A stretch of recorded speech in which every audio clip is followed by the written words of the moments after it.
Alright, do you think I messed anything up? What's up, Winnacunnet? Happy Friday. Wow, I can't believe we're already seniors. Wow, Desmond, don't get ahead of yourself. We still got a week left. Ugh, don't remind me. I need something fun to do to get my mind off finals. Well, you just missed the coffee house last week. That looked really fun. Coffee house? Like KB's? Aromas? No, it's a music event put on by the school, and Maggie branded a story on it this year. Let's check it out. Last Tuesday, the second annual coffee house was held in the Winnacunnet High School Dining Hall. At $2 a person, this fundraiser was put on by the Tri-M Music Honor Society and showcased a variety of performers with different musical interests. The audience got to enjoy watching the acts while also enjoying complimentary snacks.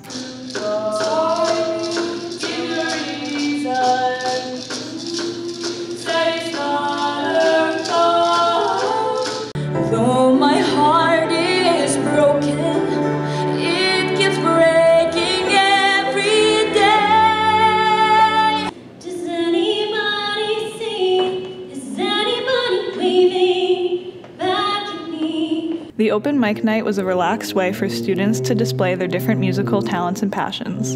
Everyone was able to pick their own songs, most of which don't normally fit into the right type of music sung or played in class.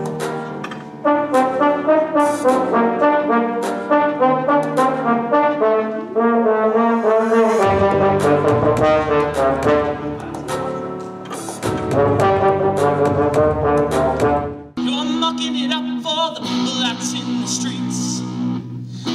This is a song for the people in the streets, not the people in City Hall. All you crazy freaks out in the streets, it's time to rise up. Come along, children, and freaking rise.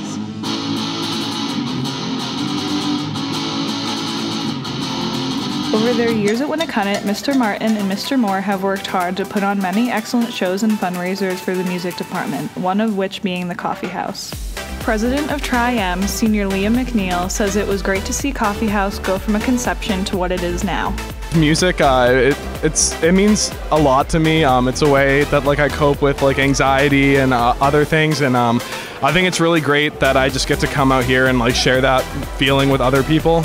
My favorite part about Coffee House is getting to do a song that either pushes the envelope, makes people laugh, would never be seen anywhere else, or is all three of those things. I think watching kids get a chance to do some performing that doesn't fit into normal concerts, get a chance to express themselves with these solos and duets and just having some fun.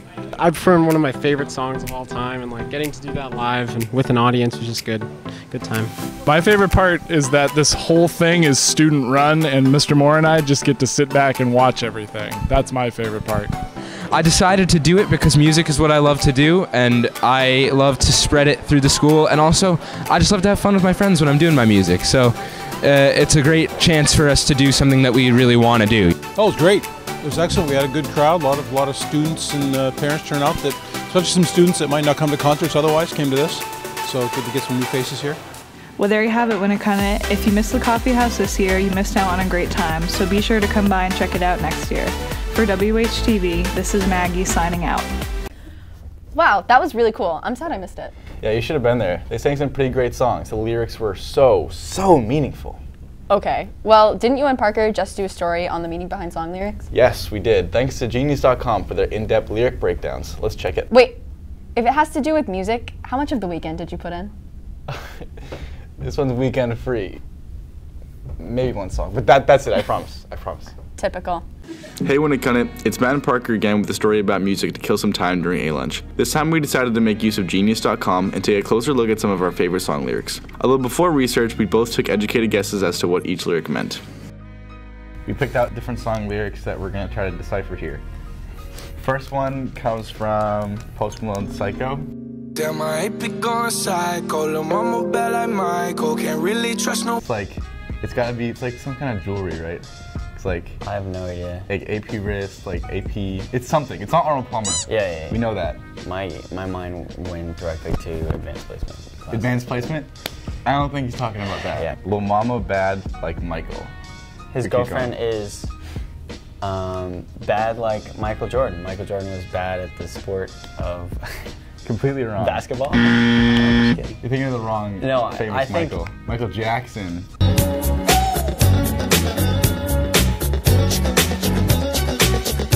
And that's been I'm pretty sure it was a song. Yeah. Damn. Yeah. How the fact that his watch is going psycho with me is very noticeable, likely with many diamonds shining brightly. Okay, yeah. I got that one. Bad means attractive, but it's also the title of one of Michael Jackson's biggest hits released in 1987. So I kind of aced that one. From Kanye's Waves. Sun don't shine in the shade. Bird can't fly in a cage. Well, Maya Angelou wrote a poem called The Caged Bird Sings, and that's like a poem about basically like equal rights for African Americans. So I think that's kind of like, I mean, it might be like a small allusion to like bird can't fly in a cage. It just seems like he's talking about the oppression. Oh, you're right. The cage imagery may be derived from Maya Angelou's Caged Bird. Let's go. Wow. Easy claps.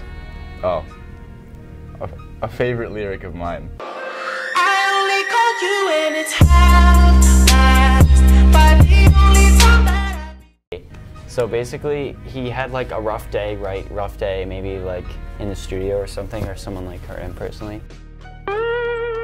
Got out wicked late, right? Like 5:30 in the morning. like 4, yeah. Like he was like in the studio like all day, and he's like calling his mom, right? He's calling his mom. He's like, "Mom, listen, like I'm so upset," because sometimes you need your mom just to, like have that discussion. A good relationship with your mom is really important. Spends a lot of his money on cars and stuff, and so I'm thinking he doesn't have money saved aside for like cellular service or like, you know, data. Yeah. So it only works from like 5:30 to 6 in the morning.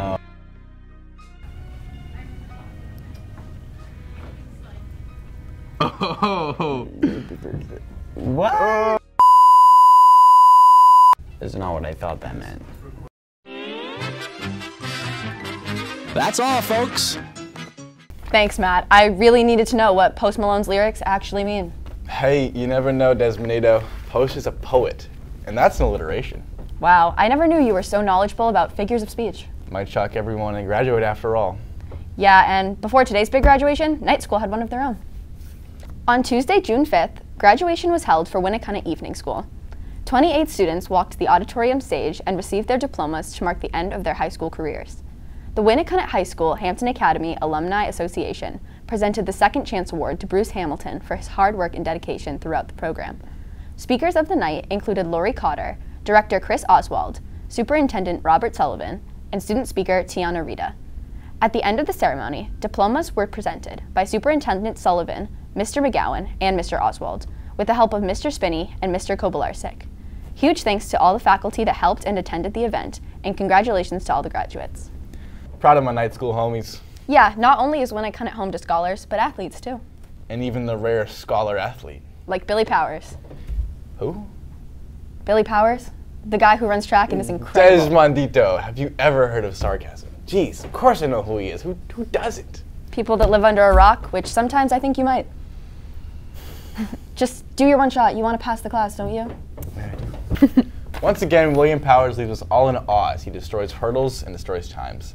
Billy is now technically the fastest person in New Hampshire history when it comes to the 110-meter hurdles.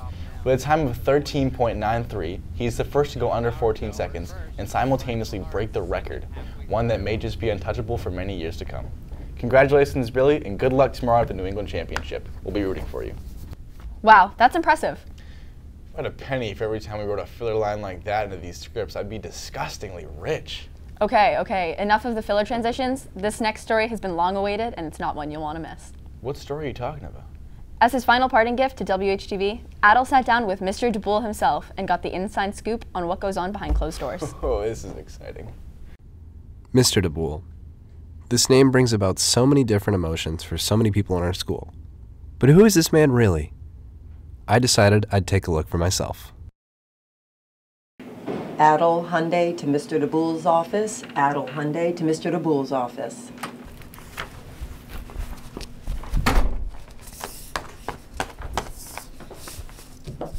The hat? For real? Yeah. Yeah, it's gotta go. Really? Yeah, this is a real interview, right? I was hoping it would be a real interview. Well, not with the hat on. Give me the hat. Needless to say, I was disappointed. Okay, well, thank you for meeting me today. Obviously, no problem. so first off, just what's your name, what's your position at the school, and how long have you been here for? My name is Mike DeBoole. I am an assistant principal at Winnacunnet, and this is my 20th year of working here. Great. I was an English teacher first, and my 11th year as assistant principal. So what was the worst thing that you think you did in high school, and would you have suspended yourself for it nowadays? If you were an administrator? I'm probably going to plead the fifth on that. Okay, self-incrimination, I like it. But there were nothing really too bad. I don't think I would have been suspended for it. But, yeah. I do remember there was one teacher that used to work here. She was a Spanish teacher. Well, it was myself, this person, John, and another student, Mike, who is a high-ranking Seabrook police officer now. I couldn't help but think he was trying to intimidate me. This woman was a new teacher of the school, and we had demerits back then. Yeah.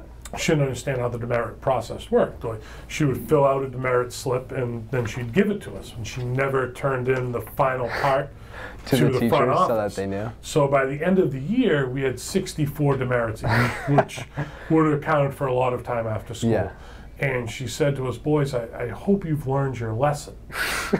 And we broke the news to her that we actually never got in trouble because she never turned passed in the in slips. any of the slips. And that's good. That's more of like a senior prank, though. That's not really like she didn't come back the next year. So you got her fired. We're not sure where she ended up. We're not sure. But it was your fault. It was John's fault. Okay, John's fault. He got a teacher fired before he was even an administrator. That's pretty impressive. How did you become an administrator? And you know, you have this reputation too of kind of being the enforcer, being the scary guy around campus. And how does that affect you as an administrator? How do you think you carry that into your work day? Going into the world of administration, I looked at it as kind of like an extension of coaching. When I had younger players or working with the younger teams in my programs, I was always harder on the younger players because by the time they were juniors and seniors, the expectations are greater. Being an administrator, I looked at it, the same way. Like, when you're a freshman and sophomore, you really need to start to learn the rules of Winnacunnet High School and what's expected and what's not expected of you. And I try to be fair and I try to be consistent. But I think when students become juniors and seniors, I think they understand that I'm a lot more approachable. As a coach, you can never start off being really, really soft, and then when things get hard, try to pull the reins in. It's too late. Yeah. So you have to start it off hard. Yeah, start off stay hard, and then you can be hard forever. Yeah, pull off the reins a little bit. Great. Can we get you to put on a hat? Sure. All right. I like that sombrero the best. You want the sombrero? Yeah, for sure. And we'll just get a little. Does this make everyone happy if I wear the sombrero? Come in frame and give a little thumbs up. Sombrero. Thank you, Winnacunnet. This is Adel for WHTV. I'll see you never. I still can't believe I just witnessed that. What a huge step for our program. And what a perfect way to end our episode today. Right you are, Despacito. Have a great day, Winnacunnet. See you next week. Despacito. Oh my god.